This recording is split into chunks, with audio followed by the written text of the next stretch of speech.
And now it's time for our Post Politics segment with the Washington Post. Ann Kornbluth, thanks so much for joining us today. Thanks for having me. And your lead today in the Washington Post was very straightforward about this meeting between President Obama and Prime Minister Netanyahu. That the big thing to come out of it is the fact that there's a photo. Are things that bad right now in the relationships between the two countries? Well, the White House and certainly the Israeli government would say no, that over the last few months they've made a lot of positive steps, a lot of cooperation, things that we haven't seen. But the truth is, the last time Prime Minister Netanyahu was here, the meeting that they had lasted 2 hours, but we didn't see it. There were no cameras, and in fact, there were reports afterwards that President Obama went over to the East Wing, into the residence, and left Netanyahu by himself for a couple of hours. He did come back and the meeting went on a little longer, but there's some conflicting reports about exactly how that all went down. But the bottom line is Netanyahu was alone in the West Wing and there was no picture. That's just not an ideal diplomatic meeting. Right. So this time there's going to be a great show, I think. It won't be the biggest, most flourish-filled meeting ever, but there's going to be a lot of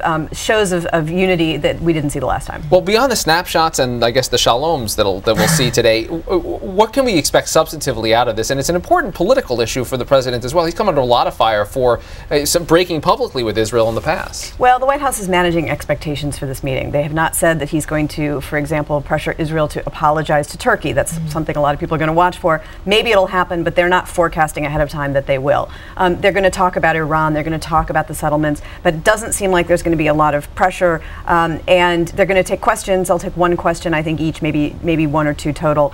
So we might actually hear some news out of that, but I wouldn't expect much. And no burger run like he did with President Medvedev, most likely. Yeah, I'm sure Ray's kosher. Yeah, exactly. But no, I wouldn't expect trips that. out there. Yeah. And I want to talk about Michael Steele. At first, I want to play a little bit of John McCain from this week on Sunday. He was asked, as a lot of Republicans are being asked, whether Michael Steele should remain as chairman based on what he said about the war in Afghanistan last week. Take a look. Look, I'm a Ronald Reagan Republican. I believe we have to win here. I believe in freedom. But the fact is that I think that Mr. Steele is going to have to assess as to whether he can still lead the Republican Party as chairman of the Republican National Committee and make an appropriate decision.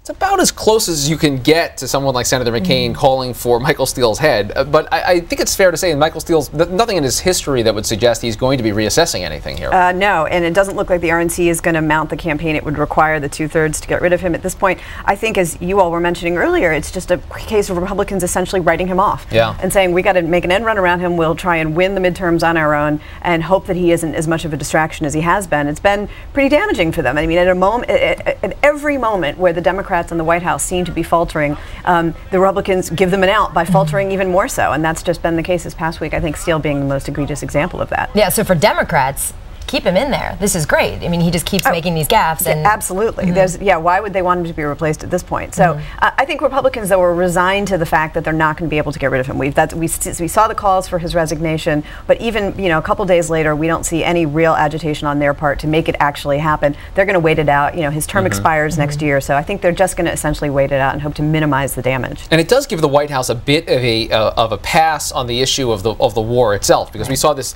very divisive debate last week where Democrats were coming out against the president's war policy, looking for harder withdrawal deadlines. And now you have the chairman of the RNC essentially joining Dennis Kucinich and his buddies, and about 100 House Democrats on the other side. It kind of papers over that portion of the debate, maybe gives some breathing room. Well, maybe, or in the end, it could actually do the opposite. If, in fact, it gives voice to a Republican base, and of course, there is a Tea Party faction that opposes the war in Afghanistan, too. We've seen Ron Paul saying we should get out. If it gives voice to a bipartisan coalition of opponents of the war in Afghanistan, that could prove really problematic for the president. At this point, he's counting on Republicans to keep funding this war, and especially if Republicans win any kind of majorities in November, that'll be helpful to his war policy. So it's still complicated for the White House no matter what. Michael Steele finds a constituency somehow or another. Exactly. Ann Kornbluth from the Washington Post, Post Politics, we appreciate you being with us. Thank you so much for joining us.